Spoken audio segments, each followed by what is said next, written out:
प्रिय दर्शकों, आप सभी को मेरा हाथ जोड़कर बहुत बहुत नमस्कार। इस गौतम वास्तु ज्योतिष चैनल में आपका बहुत बहुत स्वागत है। दर्शकों, मैं नरेश कुमार गौतम एक बार फिर से आपके सामने एक ज्योतिष के सागर से एक छोटा सा मोती लेकर आया हूं, जो आपके लिए बहुत ही उपयोगी सिद्ध होगा। आज के दौर में सरकारी नौकरी एक ऐसा विषय है कि हर व्यक्ति को उससे कहीं ना कहीं लाभ लेने की इच्छा बनी रहती है। हर व्यक्ति चाहता है मेरा गवर्नमेंट जॉब हो, लेकिन संभव नहीं है कि हर व्यक्ति का गवर्नमेंट जॉब हो। और बहुत सारे लोग व्यापार, बिजनेस या अन्य कोई वर्क करके भी बहुत अच्छी उन्नति कर सकते हैं। लेकिन फिर भी आज मैंने प्रयास किया है, जो मेरे अंदर ज्ञान है उस ज्ञान के अनुसार, अपने अनुभव के अनुसार जो कुछ मैंने अब तक सीखा है, मैं उसके आधार पर आज आपके लिए सरकारी नौकरी के योग जो भी मैं जानता हूं वो बताने का प्रयास करूंगा। और आज मैं आपको वृषभ लगन की कुंडली में सरकारी नौकरी के योग बताऊंगा। क्यों कि एक ही दिन में सभी सरकारी नौकरी के योग बताने संभव नहीं है, इसीलिए आज केवल वृषभ लगन की कुंडली में आप सरकारी नौकरी के योग देखेंगे और उनके जो उपाय होंगे, यदि किसी को सफलता कम मिलती है तो वो उन उपायों से सफलता और शीघ्रता से प्राप्त कर सकता है।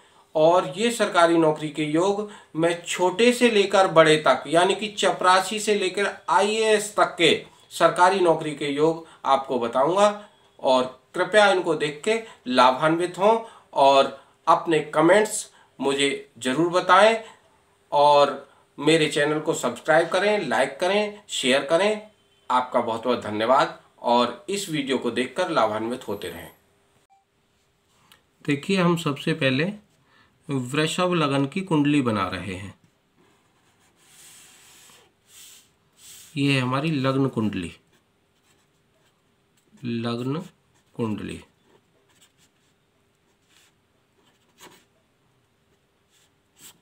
ठीक है, और ये वृषभ लगन की बनाएंगे हम, क्योंकि लग्न 12 होती हैं और एक साथ हम सारी लग्नों का फलादेश नहीं कर पाएंगे, तो इसलिए हम एक एक लग्न करके और लग्नों का फलादेश करेंगे।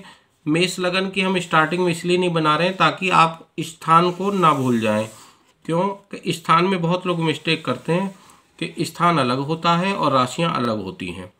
तो हमारा ये पहला स्थान होता है। अगर मैं यहाँ पे मेष लगन की बनाता तो एक गिनती लिखता, इसलिए आपको थोड़ा कन्फ्यूजन होता।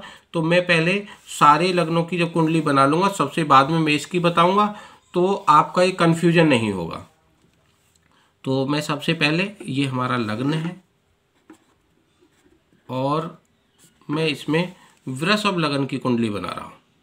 वृषभ का मतलब 2, यानी कि दूसरे नंबर की राशि होती है मेष वृषभ। ठीक है, तो वृषभ लगन की कुंडली है, ये ऐसे बनेगी। यहाँ 2 होगा, यहाँ 3, यहाँ 4, 5, 6, 7, 8, 9, 10 और 11, 12 और 1। ठीक है, तो हम आज आपको सरकारी नौकरी के योग के बारे में बता रहे हैं। तो इसको देखने के लिए देखिए, सबसे पहले हमें देखना है कि ये हमारा कर्म का क्षेत्र है, ये हमारा कर्म क्षेत्र है। इसको 10, ये 10वां भाव है, इसे कर्म क्षेत्र भी कहते हैं। आप हमारी पहली वीडियो देखेंगे कि कुंडली कैसे देखें, उसमें आपको क्लियर हो जाएगा। और मेरा आपसे अनुरोध है कि आप हमारी जो भी वीडियो देखें क्रम से देखें। क्रम से देखेंगे तो आपको किसी भी वीडियो को देखने में प्रॉब्लम नहीं आएगी और आप अच्छी तरह से उसको समझ पाएंगे। और यदि आप बिना क्रम के देखेंगे तो आप समझने में आपको दिक्कत होगी, और इसीलिए अनुरोध है कि आप क्रम से देखें। क्यों कि मैं एक टॉपिक को बार बार नहीं बोलूँगा, बार बार बोलूँगा तो फिर वीडियो बहुत लंबी हो जाएगी। तो ये हमारा कर्म क्षेत्र है, ये हमारा भाग्य क्षेत्र है और ये हमारा लाभ का क्षेत्र है। तो कर्म बनता कैसे, सरकारी नौकरी का योग बनेगा कैसे? भाई हम कर्म क्या करेंगे या लाभ कैसे कमाएंगे, या हमारा भाग्य किस चीज़ से जुड़ा हुआ है। सीधी सीधी बात है। तो अब हमें देखना कैसे कैसे है कि ये हमारा भाग्य का स्वामी, ये भाग्य का स्थान है। तो भाग्य के स्थान में क्या है, मकर राशि। 10 नंबर का मतलब होता है मकर राशि, यानी कि मेष, वृष, मिथुन, कर्क, सिंह, कन्या, तुला, वृश्चिक, धनु, मकर। देखिए मैं हमेशा एक उंगली पर 4 गिनता हूँ, 3 नहीं गिनता, कभी ध्यान रखना, कभी आप दूसरा हिसाब लगाने लगो। देखो मेष, वृष, मिथुन, कर्क, सिंह, कन्या, तुला, वृश्चिक, धनु, मकर, ये 10वें नंबर की राशि मकर राशि हो गई। तो मकर राशि के स्वामी कौन होते हैं, आपको याद आ गया होगा, मकर राशि के स्वामी होते हैं शनि। मैंने पिछली वीडियो में बता रखा है, जन्मपत्री कैसे देखें, कुंडली कैसे देखें, वो वाली वीडियो जो है मैंने उसमें बता रखा है, कुंडली देखना सीखें। तो उसमें आप देख सकते हैं मेरे गौतम वास्तु ज्योतिष चैनल को आप जब देखेंगे तो कुंडली कैसे देखें वो वाला देखें आप, ठीक है। तो यहाँ मकर राशि है, मकर राशि का स्वामी होता है शनि। अब ये शनि हमारा कहाँ बैठ रहा है, यानी कि भाग्य हमारा कैसे उदय होगा, तो मैं सीधा सीधा बता रहा हूँ, मकर राशि का स्वामी शनि, अगर शनि आपके यहाँ बैठते हैं तो क्या होगा, ये आपके कुंडली में सरकारी नौकरी का योग बनता है। यदि शनि आपके यहाँ भी बैठ जाते हैं तब भी सरकारी नौकरी का योग आपका बनता है। यदि शनि आपके एक ही जगह बैठेंगे, लेकिन मैं आपको बता रहा हूँ आपके समझाने के लिए, और यदि शनि आपके यहाँ बैठते हैं तब भी सरकारी नौकरी का योग बनता है, ठीक है। ये शनि है, ठीक है।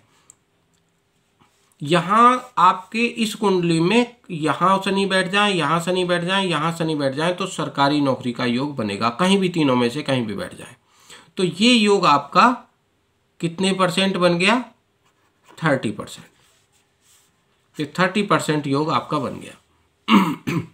और यदि दूसरा योग, ये इस कुंडली में ये हमारा लाभ स्थान है, लाभ स्थान के स्वामी गुरु, अगर गुरु हमारे यहीं बैठ जाएं, लाभ के लाभ में बैठ जाएं, ये भी सरकारी नौकरी का योग बन गया।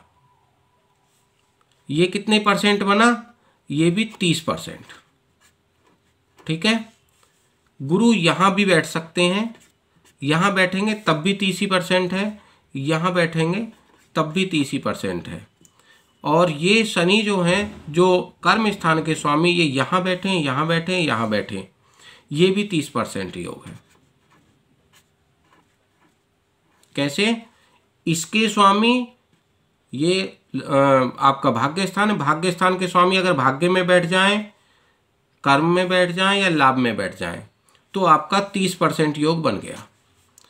अच्छा, अब कर्म के स्वामी शनि है, इसके भी स्वामी शनि है, क्योंकि कुंभ राशि के स्वामी आप देखेंगे मेरी कुंडली कैसे देखें वाली वीडियो में, तो आपको पता चलेगा कुंभ राशि के स्वामी भी शनि है। तो कर्म स्थान के स्वामी भाग्य में बैठे, कर्म में बैठे अथवा लाभ में बैठे तब भी 30% योग बना। और गुरु, ये गुरु हो गए, गुरु आपके यहाँ के 11वें भाव के स्वामी हैं, क्योंकि मीन राशि है, मीन राशि के स्वामी गुरु होते हैं। ये आपके 11वें भाव में बैठें, चाहे 10वें में बैठें और चाहे 9वें में बैठें, तब भी 30% योग बन गया। अब इसमें ये सारी चीज़ तो क्लियर हो गई, तो आपका 90% योग बन गया। टोटल आपका 90% योग बन गया। अब इसमें एक चीज़ थोड़ी सी और है जो अभी मैं आपको नहीं बताऊंगा, कन्फ्यूजन क्रिएट होगा कि गुरु हमारे किस बलाबल के साथ बैठे हैं, कितने अंश के साथ बैठे हैं, शनि कितने अंश के साथ बैठे हैं, किस बलाबल के साथ बैठे हैं, कौन से ग्रहों की दृष्टि इन पे पड़ रही है, कौन से अच्छे ग्रहों की दृष्टि है, कौन से खराब ग्रहों की दृष्टि है, ये मृत अवस्था में है या कुमार अवस्था में है या आपका ये युवावस्था में है या बाल अवस्था में है, ये सारी चीज़ें अलग हैं डिटेल की। लेकिन मैं फिर भी आपको यकीन के साथ कह सकता हूँ, यदि किसी व्यक्ति का 30% योग भी है तो उसका गवर्नमेंट जॉब लग जाएगा। हाँ, उसका गवर्नमेंट जॉब छोटा लग सकता है, या उसके कम बलाबल के साथ हैं तो छोटा लग सकता है। और यदि ग्रह अच्छे बलाबल के साथ बैठे हैं और ये लगभग तीनों योग किसी के बन रहे हैं, यानी कि शनि भी इन्हीं तीनों स्थानों में से किसी में बैठा है और गुरु भी इन्हीं तीनों स्थानों में किसी में बैठे हैं, तो ये फिर उस व्यक्ति का राजयोग बड़ा हो जाएगा, उसका पद उतना ही बड़ा होता चला जाएगा। जितनी इसकी परसेंटेज बढ़ती जाएगी पद बड़ा होता चला जाएगा, बलाबल बढ़ता जाएगा, पद बड़ा होता चला जाएगा, अंश बल बढ़ेगा, बलाबल बढ़ेगा, अंश बल बढ़ेगा। या युवावस्था में होंगे ग्रह, या उन पे अच्छे ग्रहों की दृष्टि होगी, या इसके साथ साथ सूर्य भी बहुत ज़्यादा बलवान होंगे, यश दिलाने वाले होंगे, तो वगैरह वगैरह। या शुक्र कहीं अपनी कुंडली में और किसी स्थान में बहुत अच्छे बैठे होंगे, बहुत ज़्यादा सुख दिलाने वाले होंगे, बहुत ज़्यादा आपको भोग ऐश्वर्य दिलाने वाले होंगे। या सूर्य कहीं बहुत अच्छे बैठ के वो उच्च अवस्था में, या कहीं बहुत अच्छे बैठ के और वो आपको बहुत ज़्यादा मान सम्मान दिला रहे होंगे, तो पद उतना ही बढ़ जाएगा। इस प्रकार से मैं कोई भ्रमित करने वाली बात नहीं बता रहा हूँ, और ज़्यादा डिटेल तो आप व्यक्तिगत कुंडली से ही दिखा सकते हैं। और लेकिन ये इन बलाबल और योगों के ऊपर बात है कि आप चपरासी से लेकर क्लर्क, या आप आईएएस, या और भी बड़े योग जैसे जिन्हें राजयोग वगैरह कहते हैं, उनकी मैं चर्चा भी आगे करूंगा। उनके कुछ और अतिरिक्त योग होते हैं राजयोग, या आपका मिनिस्टर वगैरह के योग होते हैं, या एमएलए एमपी के योग होते हैं, उनमें कुछ चीज़ें और एक्स्ट्रा होती हैं, तो वो तो मैं अभी नहीं बताऊंगा। लेकिन हाँ, जितना भी इसमें परसेंटेज आपकी बढ़ती जाएगी और ग्रहों का सहयोग होगा, तो आप उतना ही उच्च पद प्राप्त करेंगे, चाहे आपका चपरासी का पद हो, या फिर क्लर्क का पद हो, या फिर किसी फोर्स में जाने का पद हो, या फिर आपका पीसीएस हो या आईएएस हो। सब इसी प्रकार के योग वाले व्यक्ति बनते हैं। आप किसी जो व्यक्ति सर्विस करता है उसका भी देख सकते हैं, और जिनका ऐसा योग नहीं बनता है वो भी निराश ना हो, अपने प्रयास से ऐसा कर सकते हैं। या फिर उनकी कुंडली में जो योग है, जिस बिजनेस का या जिस चीज़ का योग है, आप उसका ट्राई करें। वो हम बता सकते हैं कि आप किस बिजनेस में सफल होंगे, आप वो कर सकते हैं, कोई दिक्कत नहीं है। और मैं आपको एक चीज़ और बता दूं, थोड़ा सा यहीं स्पष्ट कर दूं, यदि किसी की कुंडली में ये वाले योग बन रहे हैं, उस व्यक्ति के कुछ क्षेत्र ऐसे हैं जहां उसे बहुत अधिक सफलता मिलेगी। जैसे न्यायालय के क्षेत्र में वो व्यक्ति सफलता प्राप्त कर सकता है, न्यायालय से संबंधित जॉब कर सकता है, टीचिंग से संबंधित जॉब कर सकता है, और मेडिसिन से संबंधित जॉब कर सकता है। मेडिसिन से मेरा मतलब डॉक्टर कह सकते हैं हम। और यदि मंगल का सपोर्ट इसमें नहीं हुआ तो सर्जन नहीं होगा, केवल फिजिशियन होगा। ठीक है, फिजिशियन और मेडिकल या मेडिसिन के क्षेत्र में काम करेगा। और ऐसे व्यक्ति जो अधिक अच्छे योग होते हैं तो पीसीएस वगैरह का भी वो क्वालिफाई कर लेते हैं, और वो जज वगैरह भी बन जाते हैं। और ये गुरु में अगर सूर्य और बुध का भी सपोर्ट हो जाता है तो वो टीचर, बहुत अच्छे टीचर, प्रोफेसर और स्कूल के मैनेजर तक बन जाते हैं। तो मैं इस कुंडली में तो इतना ही बता पाऊंगा, जहाँ तक मैं समझता हूँ आप समझ गए होंगे। और आप चाहें तो व्यक्तिगत तौर पर अपनी कुंडली का विश्लेषण हमसे करा सकते हैं, और इसके लिए आपको हमें छोटी सी फीस देनी होगी, और उसका सब डिटेल हम आपसे बता देंगे। आप हम पे व्हाट्सएप या फ़ोन से बात कर सकते हैं। आपका बहुत बहुत धन्यवाद। आगे भी अब मैं मिथुन लगन की कुंडली में आपके सरकारी नौकरी के योग बताऊंगा। इसी प्रकार से मैं 12 लगन में सरकारी नौकरी के योग बताऊंगा, और इसके अलावा मैं कुछ और भी रोचक और जानकारीपूर्ण वीडियो आपको देता रहूँगा। नमस्कार। अच्छा, जिन लोगों के ये योग कुछ कम बन रहे हैं या योग बनने पर भी उनको सफलता नहीं मिल रही है, तो उनके लिए मैं छोटे छोटे उपाय बता रहा हूँ। वो बृहस्पति, जो बृहस्पति ग्रह है, अगर इस तरह के योग हैं कुंडली में, वही लोग मेरा ये उपाय करें। जिनके इस तरह के ग्रह नहीं है वो उपाय नहीं करें। मैं उपाय बताने से पहले आपको बोल दे रहा हूँ, यदि ये ग्रह कहीं और बैठे हुए तब ये उपाय ना करें। और यहीं बैठे हुए हैं और फिर भी सफलता नहीं मिल रही, उस कंडीशन में उपाय करने हैं। तो आप पीली चीज़ों का, जैसे केला, बेसन के लड्डू, चने की दाल, ये चीज़ मंदिर में दान कर सकते हैं, किसी ब्राह्मण को खिला सकते हैं, या किसी देशी गाय को खिला सकते हैं। बृहस्पतिवार के दिन नहाने धोने के बाद ये उपाय करें, आपको आराम मिलेगा, कामयाबी मिलेगी, सफलता मिलेगी। और दूसरा उपाय, शनिवार के दिन आप किसी पीपल के पास कोई भी काले रंग की चीज़ें, जैसे तिल होते हैं या उड़द होते हैं, ये रख के आ सकते हैं, और तेल का दीपक जला सकते हैं शाम के टाइम। और सुबह के टाइम शनिवार को ही पीपल के पास आप जल चढ़ा सकते हैं, सादा जल चढ़ाएं, और तो आपको इसमें सफलता के चांस बढ़ जाएंगे। अब ये आप कहेंगे नॉर्मल उपाय है, काम ये भी बहुत अच्छा करेंगे, लेकिन अगर आप और विशेष उपाय चाहते हैं तो आप अपनी पूरी कुंडली को दिखाएं, उसका अच्छी तरह से अध्ययन कराएं, तभी उसके बाद में मैं स्पेशल उपाय बता पाऊंगा।